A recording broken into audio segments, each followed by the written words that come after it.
curious where it is a buyer's market in the Chicagoland real estate market, this video is for you. I'm Amy Pearson. I'm a local realtor. I serve the western suburbs, specifically the Naperville area, as well as downtown Chicago. I make weekly videos just like this one on key information, real estate, and driving tours. If you or anyone you know is looking to move to the Chicagoland area, feel free to reach out. Information's right below. I'd love to help them out. I've been helping people just like you that have watched my videos and have helped them find their dream home in the Chicagoland area.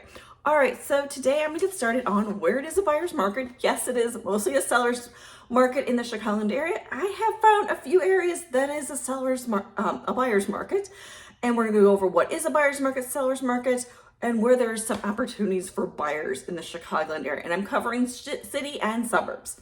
First, what is a buyer's market? A buyer's market is when there's more than 6 months of inventory of homes in the market. So that's a lot of homes are on the market, so that's a definite buyer's market.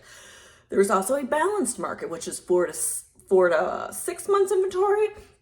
That's more ideal for most people when either one side has too much leverage. And seller's market, which we are quite familiar with, is a less than 4 months inventory, which means no new houses come on the market. It would take 4 months for all those houses to sell. All right, so in the suburbs, where it is a buyer's market would be in Hinsdale. At the price point of 1.5 million to 2 million buyers, Hinsdale is definitely a luxury market area, but the 1.5 to 2 million is a buyer's market. I do have some lower price points. Naperville, the 1.8 million and up, it is a buyer's market, but I did see it is a balanced market for the 200,000 to 400,000 homes. I did check to see what was available currently. I'm in May of 2025. There were a few homes available.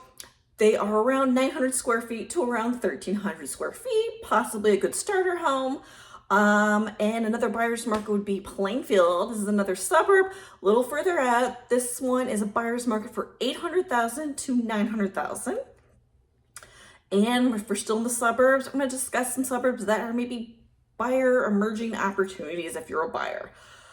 These areas would be Winnetka and Northbrook. These North Shore suburbs have experienced smaller increases in home prices, indicating maybe a more balanced market for this area. Another one where there's more opportunities for buyers would be Oak Park and Brookfield. These are the more western. Oak Park is the first western suburb. Brookfield is also a western suburb. These areas have seen modest price growth, suggesting shift towards more of a buyer-friendly conditions. Chicago market. Again, mostly a seller's market, but I dug deeply for you guys. Here are the buyer's market in Chicago. In the River North neighborhood, the 800,000 to 900,000 priced homes is a buyer's market. Gold Coast, the 1.8 million to the 3 million and up are buyer's markets. It is a super buyer's market for the 3 million plus market. A lot of inventory at that price point in the Gold Coast. South Loop, the 600,000 to 800,000 is a balanced market. And then West Loop, which is usually popular with restaurants, nightlife, the 800,000 to 1 million is a balanced market. So not everything is a seller's market. It varies by price point, by neighborhood, by town. So I dug deep for you guys to find where it actually is a buyer's market. Hope you found that interesting. I'm Amy Pearson. I am a local realtor. I'd love to answer any questions you have. If you're thinking about selling or buying in the Chicagoland area, I'd love to answer all the questions that you have. My information is right below. And I've got another great video coming up that I think you like, so stick around.